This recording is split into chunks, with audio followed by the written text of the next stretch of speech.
Economist and financial analyst Paul Alaje is in Abuja, the nation's capital, and he joins us now to offer possible ways out for any new government on this matter. Mr. Alaje, thank you so much for joining us on Newsday. Before we delve into the economic matters proper, I'm sure you've heard about the Supreme Court's ruling, the legal tender. Everything is still going to be peachy and remain legal until the end of the year. What are the implications of this for the Nigerian economy? Well, what we've seen in recent, thank you so very much for having me, first of all. What we've seen with this judgment is that the Supreme Court and the state governors that challenged the authorities of ABS Bank and that of the federal government to unilaterally decide what should be a legal tender but now been put to rest by the apex courts, that's the Supreme Court of Nigeria. It is now being said that 500 and 1,000 Naira notes could be spent concurrently. Here is the question: where is the money? What the court has not said is the ability of who will actually release the old note back into the system. Recall that the central bank governor had mentioned that 2.1 trillion naira more has been withdrawn from the economy. So if 2.1 trillion naira has been withdrawn from the economy, would there be a way to enforce this judgment for central bank or any organization at all that may be in charge of this money that has been withdrawn to release back into our system? If the money is not released back, then I'm afraid it's really going to set us, there will be not so much different. That is one. Two, with this judgment, I think if the central bank and federal government accept, which I think they should, it will now mean that we need to start providing another set of orientation and information for people that were previously told that 1,500 are not legal tender. There are places where 200, you need to convince people to accept the old 200 Naira notes even after President Buhari broadcast. This is why it's important for those in authority to agree so that they don't mislead the public, especially the part of the public that may not have access to quantum information or updated information, as the case may be. Now that the Supreme Court have said that the 500 and 1,000 Naira note should be accepted, recall that last week, Saturday, the general election, 2 weeks ago, I beg your pardon, general election, there was somebody has already been returned in the person of Mr. Senator Bola Ahmed Tinubu as the president-elect, even though so many other parties have said they are going to challenge his victory in courts. So, but with this, Mr. Bola Tinubu has mentioned when he was in Ogun State, especially Abeokuta, that whether there is money or not, he will ensure, when he emerges, he will ensure that this money comes back into the system, that they will release the notes back for people to spend. So this judgment might be in line with what the president-elect has said he would do. President Buhari still has I'm so sorry to interrupt you. Just to add some flesh to our conversation, let's quickly let's move to the Supreme Court, where Governor El Rufai of Kaduna State had a statement, some comments to make after the ruling, as well as Governor Yahaya Bello of Kogi State. So let's take a look at what they had to say after the ruling was delivered.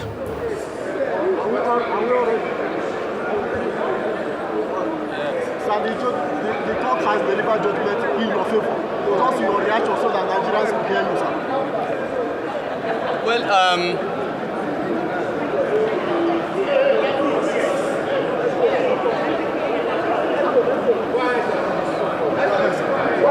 Your Excellency, you're facing the cameras from various video organizations.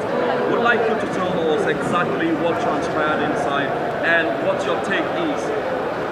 Well, what's your take on the court's decision? Today is a day of happiness for all Nigerians.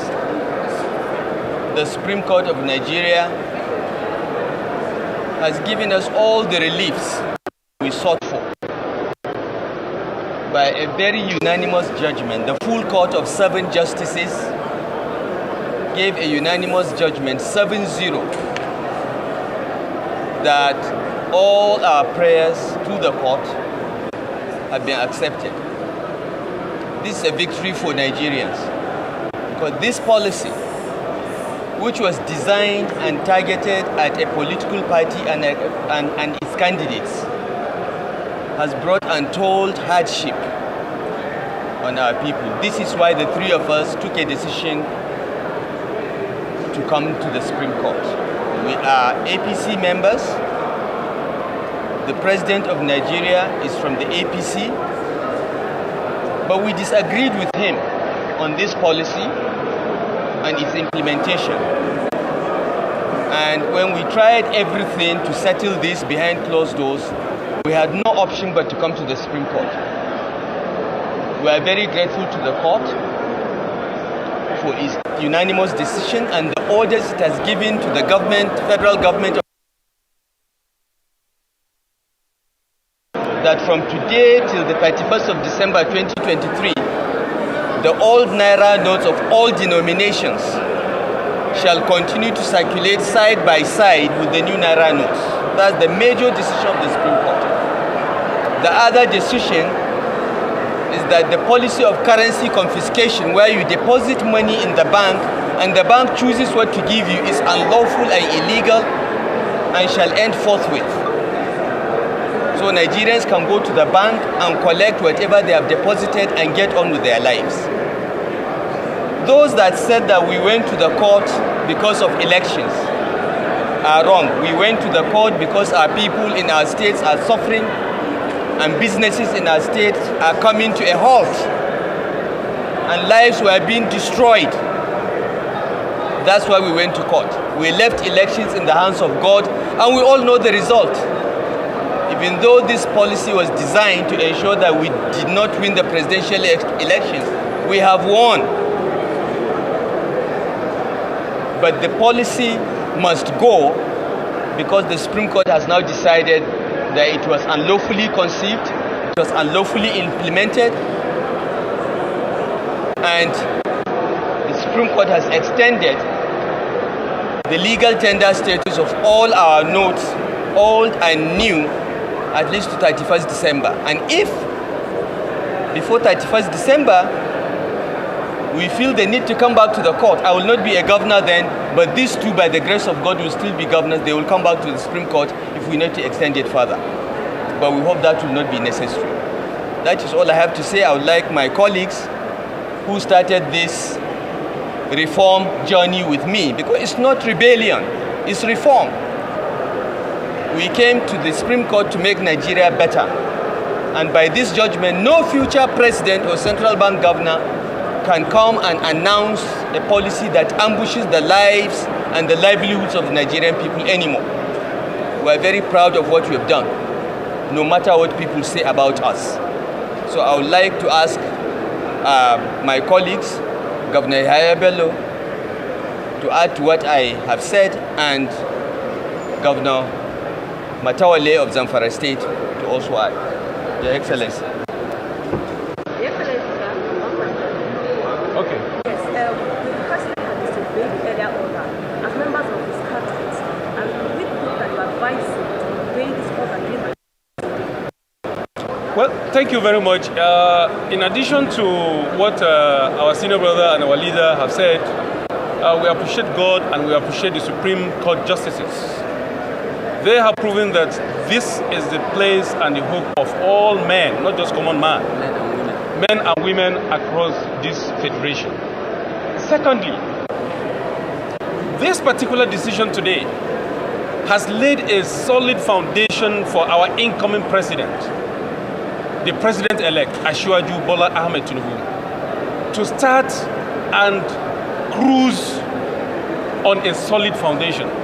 This particular decision today has proven that Nigerian law is a respecter of no one, including Mr. President. Nobody can take the laws for granted and go scot-free. This is what it has proven today. I congratulate Nigerians. I congratulate the common man. And I sympathize and condole those that have lost their lives in these struggles to ensure that they earn their livelihood. You did not deserve it.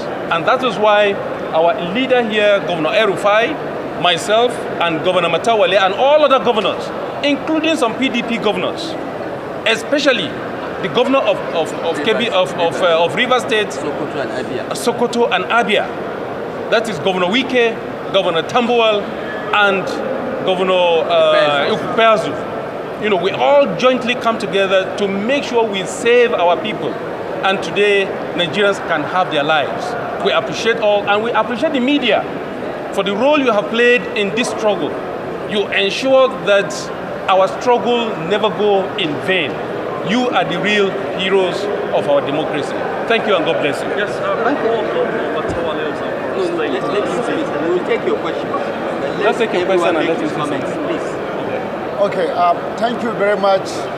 Though my colleagues has already said everything which you all understand why we're here, and I saw from all your faces that not just we that approach the court, including all the cameramen and the interviewers, you are all happy, you are all smiling because of this judgment. So we are all excited.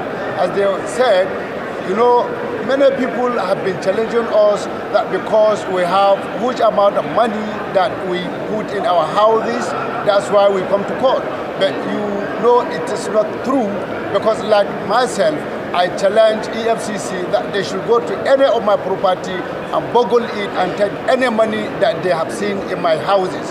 Therefore, it's not about me, or about El-Rufai, or about Bello. It is about the Nigerians. Therefore, we have made it today, and we thank all the judges. 7 of them give same judgment. So we thank all of them, and we thank all of you for being here to see all the proceedings, and we know we have won this battle. Alhamdulillah. So, I have a question for you, sir. Any of you can answer the question. The opposition party had said that this policy has shown to Nigerians that the All Progressives Congress is confused.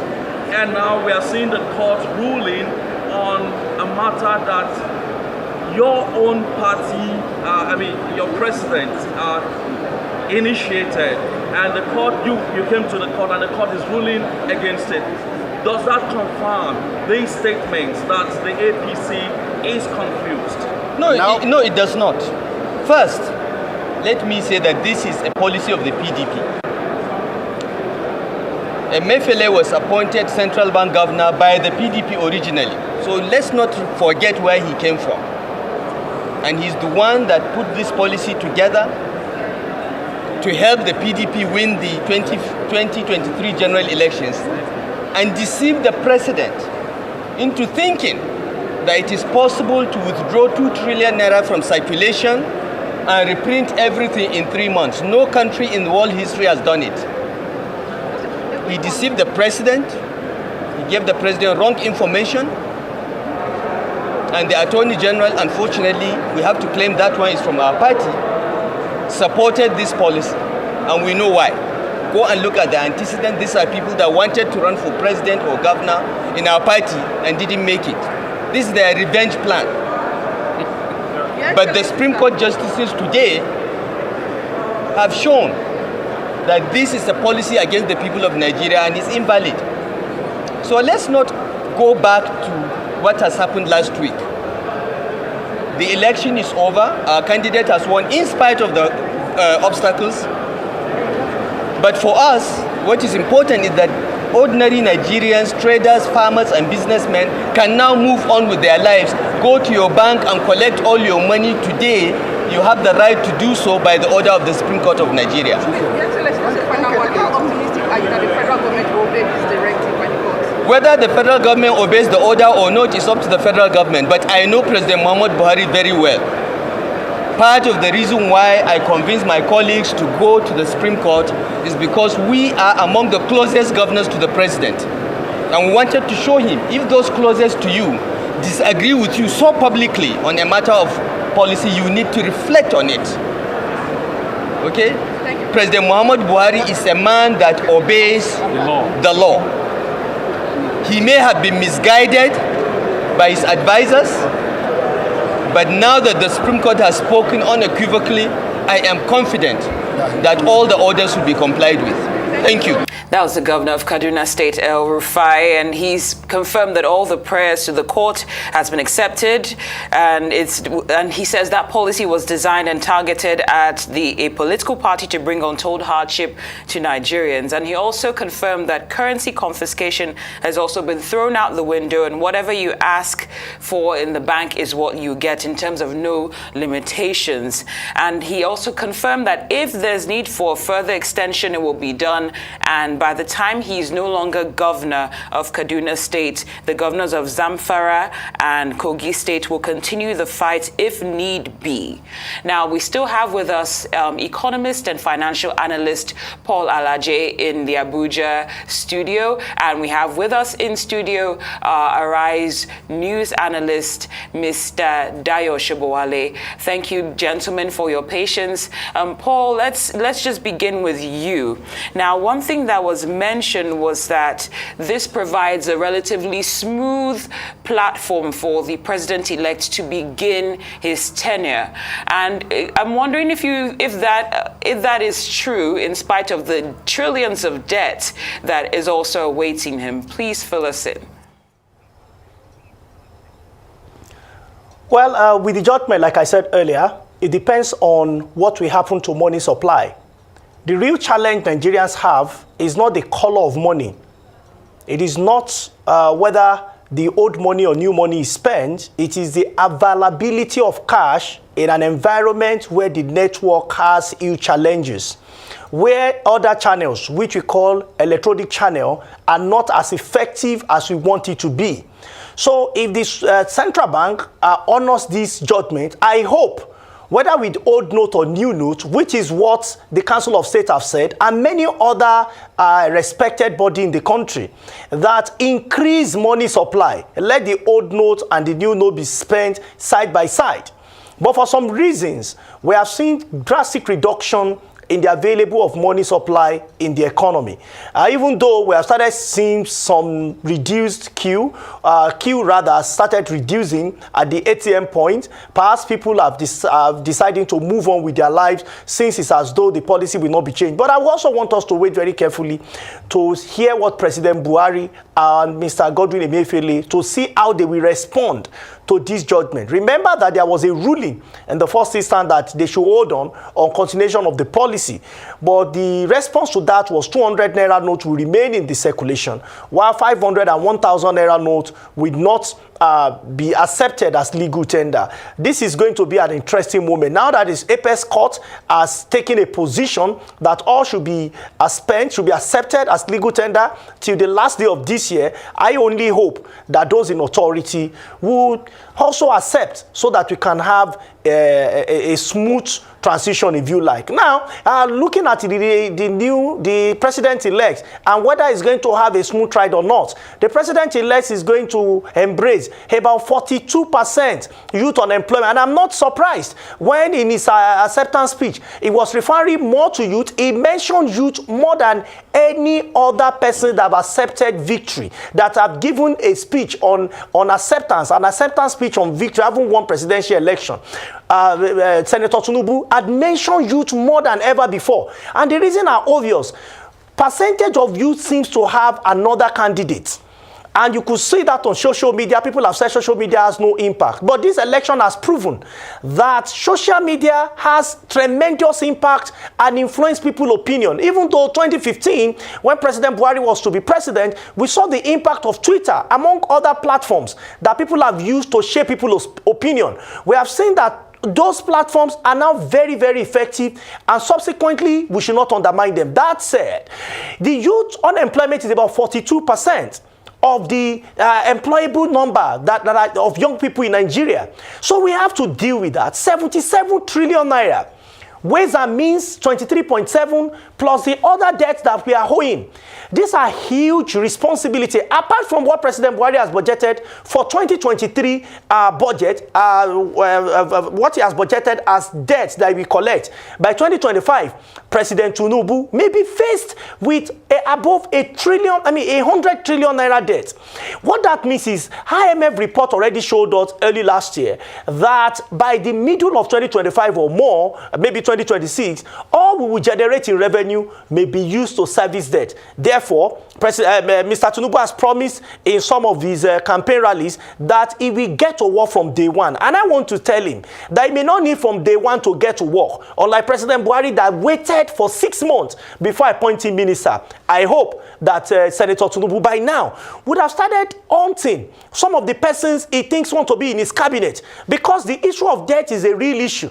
The issue of not producing up to capacity in terms of crude is a real issue. The issue of youth unemployment is a major issue. And I've said the president that will liberate Nigeria is not the one that danced the most on campaign rally, but the one that is able to provide us with relatively constant power supply and improve our output in terms of export, such that our population that is the largest in the whole of Africa can compete with other large population. For instance, America, that is the largest in Northern America, Brazil in the Southern America, Germany in Western Europe, Russia, and of course, China, of the rest of the world, the largest economy. They are not focusing on agriculture. President Buhari sold agriculture to Nigeria. And at that point when he was sworn in, I mentioned time and again that when you focus on agriculture by telling people to go to farm and it's not organized, it is going to end in failure.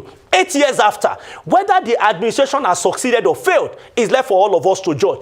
We want to have another president-elect. If all that Nigeria will be promised is agriculture, but not manufacturing, you can come again either in the next 4 years or 8 years and ask me whether the president will succeed or not. But I can tell you in advance, if you don't channel the energy of our young people into production and manufacturing by ensuring that power supply is constant, I tell you, such president is heading for oblivion.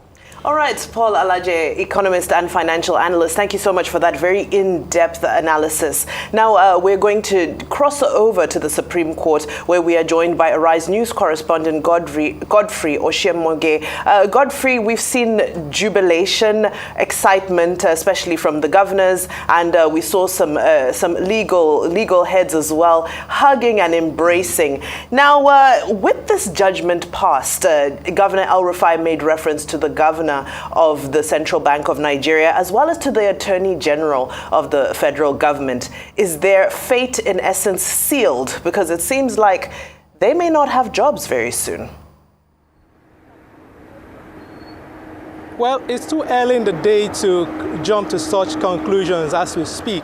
Of course, we know the late nationalist Nnamdi Azikiwe made it very clear that in politics, there are no permanent friends or permanent enemies, only permanent interests. Well, when interests clash at some point during politicking or anything that sort, of that nature, well, you know, certain interests clash at that point, and then that is a phase that some people live past, you know, basically. So it's very likely that these parties, these people who are involved in the whole issue, you know, having this fuel in the political narrative, may reach a common ground going in the days to come. So that's the intrigue. That's one of the intrigue of politics. So it's well in the day to conclude that those names mentioned will be out of job when the new government assumes power anytime soon.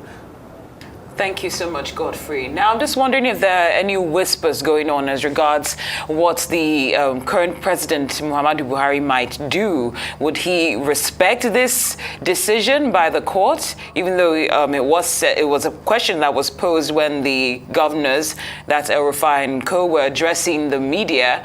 It's still a question. Do you think, based on what you might be hearing, that he will honor what's been said?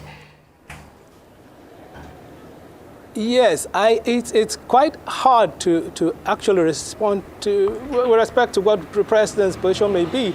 Looking at his, many have criticized him for failing to, so to speak, heed with previous court decisions, as it were. But then, of course, these are the last days of his administration. I want to believe that it's only logical that he ends his tenure as president of Nigeria in a flurry. At least let this be a high point of his government, that he did something that many Nigerians cheered, looking at the current hardship Nigerians have had to go through to lay hands of cash, as it were. So we're looking very likely that he will, what people will call uncharacteristically of him, heed this court decision to say, okay, yes, they've said the old and the new Naira notes will be used together till December 31st. But then it is still early yet to see what the president will do. But I'm guessing that he will heed it. But then to join us in this interview with a legal analyst, Chinwe Izegbu, to get her own take on this subject. So Chinwe, today's court decision, did it come to you as a surprise? Thank you very much. Fimbia and Cynthia, hello. Thank you very much. Today has been a landmark in the history of our judiciary, and we must thank the 7 justices for their wonderful judgment. The declaratory judgment was given by 7. However, the lead judgment was read by Justice Emmanuel Adim. And on this beautiful day, which will be remembered by our descendants, at least 200 years from now, our descendants will be referring to today, 3rd of March, as the day the Supreme Court, our apex court, made a fantastic decision on behalf of all Nigerians, showing that the Constitution is supreme. And Section 1, subsection 1 of the Nigerian Constitution states categorically that the Nigerian Constitution is supreme and that other provisions of the law that are inconsistent with the provisions of the Nigerian Constitution will be void and nullified if they are inconsistent with the provisions of the Nigerian Constitution. Yes, talking about the Constitution, the apex court in its decision today fell short of calling the president, acting a form of a despot, as it were, for failing to heed the decision of the court, that of 8th February. Do you buy into this line of thought? Obviously, we have to comply with the decision of the Supreme Court. More particularly, there was a declaratory judgment today stating in particular that the directive from the president was unconstitutional. In the Lord Justice's own words, he said the directive cannot be given without due consultation with the National Security Council and the National Council of States. And the justices actually went further to say that the directive is illegal.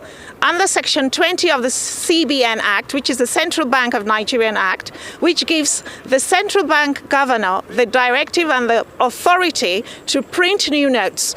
However, there are some conditions under that act that says that the governor must do so within reasonable notice. And the Supreme Court stated today that 3 months will not be sufficient under the Constitution. So he extended, extended the notice to 31st of December 2023, which gives everyone the right to use both the old Naira notes and the new Naira notes. So we thank the Apex Court for this beautiful judgment. I'm very excited that we can go back now and use our old notes. Thank you. Also, thank you, Chinwe, for your time. So over to you at the studios in Lagos. Thank you. Yes. Thank you for that. That's Rise News correspondent Godfrey Eshiomoge. Now, let's bring the conversation back into studio, Mr. Shobowale. I'm sure you have a lot to say. Let's begin from a political note. Let's begin with the implication, as was shared by our correspondents and by the legal analysts, the implication that the justice who made the ruling implied that President Buhari may have behaved in a despotic manner. What's your take on that? Yes. Let me first of all commend the courage of the judges of the Supreme Court in calling the president to order.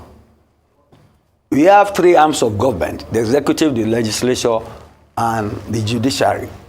This is the purview of the judiciary, and it has exercised its constitutional rights and competence, and I commend them. I don't think the president will ever contemplate not obeying the Supreme Court order. Again, let me commend the governors as champions, true champions of the Nigerian masses. They are indeed, I call them the Salvation Army of comfort for the Nigerian army.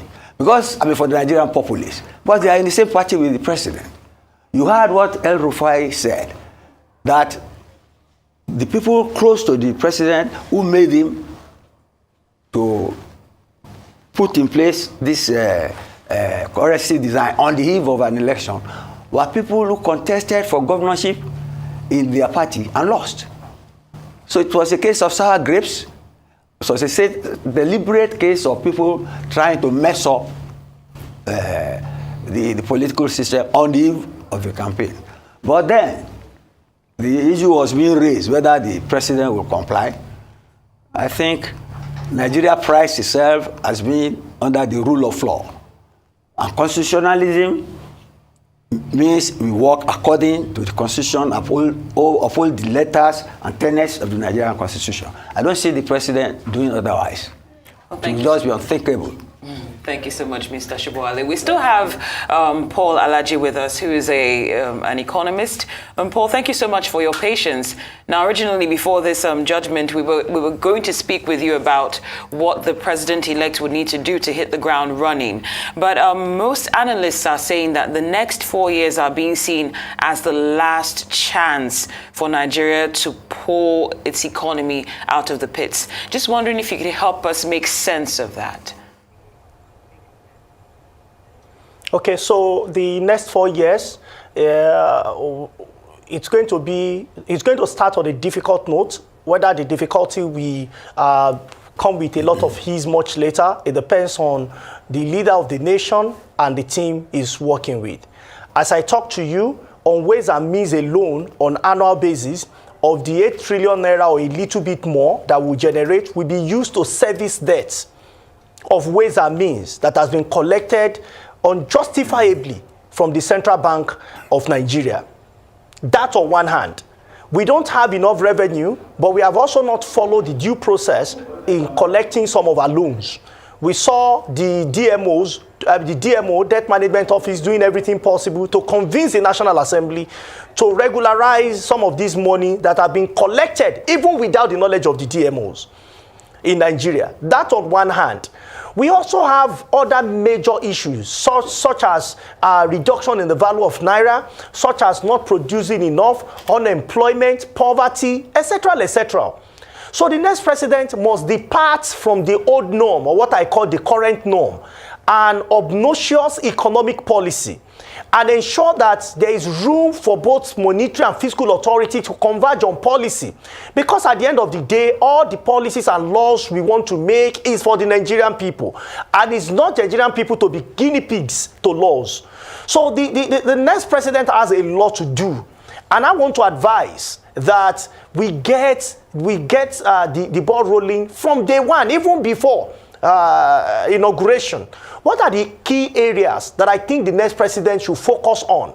Number one, like I said earlier, is the issue of power. I'm not saying power will come within 1 year or 2 years, but we have seen nations transform their economy. We have seen nations become more committed. There are some contracts that have been signed. If there is need for those contracts to be reviewed regarding power supply, I can tell you that this review needs to be considered and be given urgent attention. There is nothing that is cast in stone, that we have set of discos that rather than giving us power, what we see is power dancing on our bulbs. It comes and goes at will. So if they said they have signed a contract or an agreement with the Nigerian states and we are unable to provide it, then it's cause for a review. But let me go to the key issue here, the issue of subsidy. The next president must know that he has labor on one side to contend with for subsidy removal, and he also has limited resources to contend with on the left for not having enough resources. And I've advised time and again President Buhari and few other presidents that have been privileged to write in the newspaper and also to write articles and to make presentation to.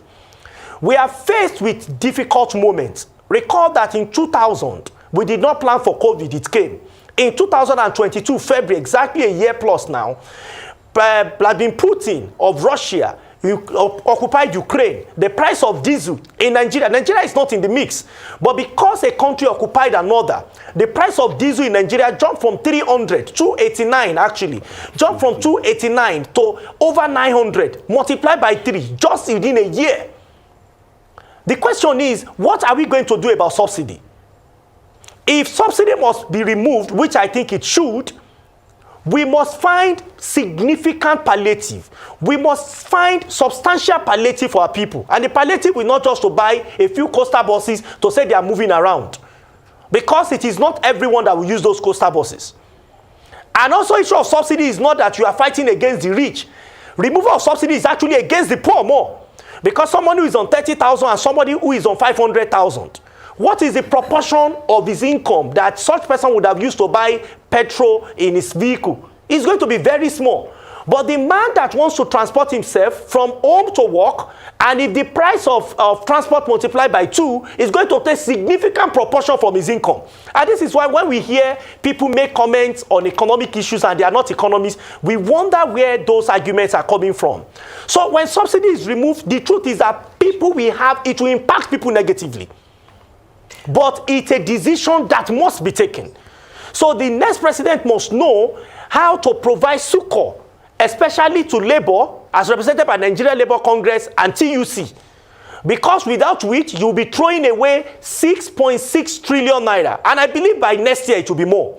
6.6 trillion naira. These are issues that the next president and the team, beyond looking at strategy, beyond looking at getting to office, if you truly want Nigeria to move forward, it's not going to be a matter of joke or a matter of celebration. It does not call for a lot of celebration. It calls for a lot of action, and we need to start looking at this action one after the other. And if I have more time, I may also want to look at manufacturing and be very specific. We have over 40 million pupils in Nigeria. But we have noted the very informed position that you've given us, and I do hope that the powers that be are paying attention. Thank you so much, economist and financial analyst. Thank you again, Paul Alaje, and Arise News analyst, Dayo Shobowale. Thank you so much.